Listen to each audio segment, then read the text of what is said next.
नमस्कार, मैं हूं आपके साथ निधि वासंदानी। उत्तर कोरिया चोरी की रकम से अपने मिसाइल प्रोग्राम तैयार कर रहा है, वो भी खतरनाक स्तर पर। और ये चोरी की रकम आप जानते हैं उत्तर कोरिया ने जुटाई कहां से है? क्रिप्टो करेंसी की कमाई से चोरी करके। उत्तर कोरिया तमाम सैंक्शंस या यूं कहें कि प्रतिबंधों के बावजूद ताबड़तोड़ मिसाइलों का परीक्षण कर रहा है। यूएन की रिपोर्ट में दावा किया गया है कि नॉर्थ कोरिया देश का ये मिसाइल प्रोग्राम चोरी की गई क्रिप्टो करेंसी के फंड से किया जा रहा है। यूएन की रिपोर्ट चौंकाने वाली है क्योंकि ये कहा गया है कि उत्तर कोरिया साइबर हमले कर मिसाइल प्रोग्राम को फंडिंग करने के लिए लाखों डॉलर की क्रिप्टो करेंसी की चोरी कर रहा है।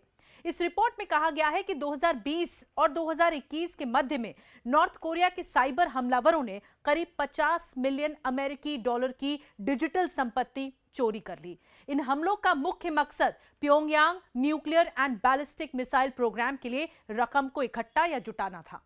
अब जानकार नॉर्थ कोरिया के जरिए ये जो साइबर हमले किए गए हैं वो कह रहे हैं कि वो नॉर्थ अमेरिका, यूरोप और एशिया के 3 क्रिप्टो करेंसी एक्सचेंज पर करके उन पर निशाना साधना है।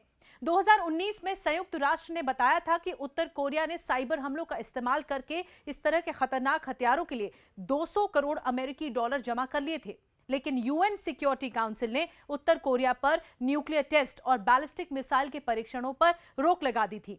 लेकिन संयुक्त राष्ट्र की रिपोर्ट में यह तक कहा गया है कि कड़े प्रतिबंधों और सैंक्शंस के बावजूद उत्तर कोरिया बेरोक टोक टेस्ट करता रहा। उत्तर कोरिया बिना रुके साइबर हमले कर रहा है, चोरी के पैसों से अपनी मिसाइलें तैयार कर रहा है। अब तक परीक्षण कई कर चुका है। अमेरिका तो यह दावा भी कर चुका है कि उत्तर कोरिया ने पिछले महीने 9 मिसाइल परीक्षण किए।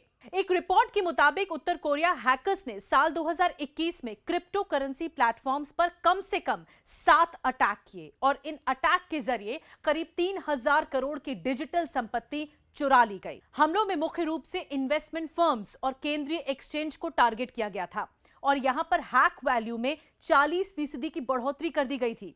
रिपोर्ट में बताया गया है कि हैकर्स ने संगठनों के हॉट वॉलेट से फंड निकालने के लिए फिशिंग ल्यूर, कोड और मैलवेयर सहित कई तकनीकों का इस्तेमाल किया और फिर उन्हें उत्तर कोरिया के कंट्रोल वाले एड्रेस पर ट्रांसफर कर दिया गया। Crypto currency hot wallet internet और क्रिप्टो करेंसी नेटवर्क से जुड़े हैं और इसलिए हैकिंग की चपेट में हैं। उनका इस्तेमाल क्रिप्टो करेंसी भेजने और रिसीव करने के लिए किया जाता है और यूजर्स को यह देखने की इजाजत देता है कि उनके पास कितने टोकन मनी है।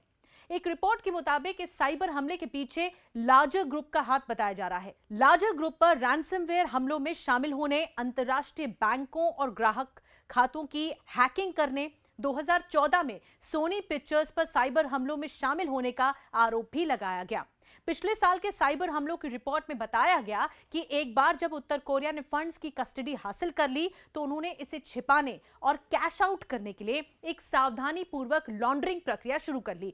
मतलब ये कि एक सोची समझी साजिश के तहत उत्तर कोरिया देश ऐसा कर रहा है और रोक के बावजूद खतरनाक मिसाइलों को बढ़ावा दे रहा है।